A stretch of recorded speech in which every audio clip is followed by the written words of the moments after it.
ప్రెగ్నెన్సీలో అతి కష్టమైన టెస్ట్ అంటే ఓజీటీటీ టెస్ట్ అనమాట. 3 hours వెయిట్ చేసి చేసుకోవాల్సిన టెస్ట్ అనమాట. మరి ఓజీటీటీ ఎందుకు అంత ఇంపార్టెంటో ఇవాళ నేను మీకు చెప్తాను. నేను మీ doctor Mubeen Taj, gynaecologist. OGTT అంటే ఓరల్ గ్లూకోజ్ టాలరెన్స్ టెస్ట్ అన్నమాట. కొంతమంది pregnants more prone for diabetes అంటే షుగర్ వచ్చే అవకాశం ఎక్కువ. సో మనకు షుగర్ వస్తుందా లేదా, మనం ఛాన్సెస్ ఉందా లేదా అని తెలుసుకోవడానికి చేసే టెస్టే ఓజీటీటీ టెస్ట్ అంటాము. ఇది ఒక screening test for gestational diabetes mellitus అన్నమాట. సో మరి ఈ టెస్ట్ ఎప్పుడు చేయాలి అంటే 24 weeks to 28 weeks లోపల ఒకసారి కంపల్సరీ చేయాలి.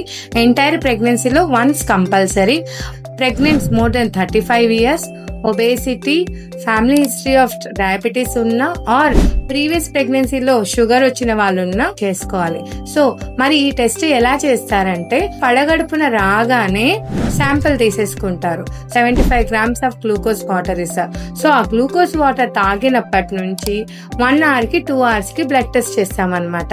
ఈ 3 చేసిన తర్వాత ఈ 3 వాల్యూస్ ని బట్టి మీకు షుగర్ వచ్చే అవకాశం ఉందా అవన్నీ కూడా మీకు ఎక్స్ప్లెయిన్ చేస్తారనమాట. సో ఈసారి కంపల్సరీ ఓజీటీటీ టెస్ట్ చేసుకోండి. Thank you.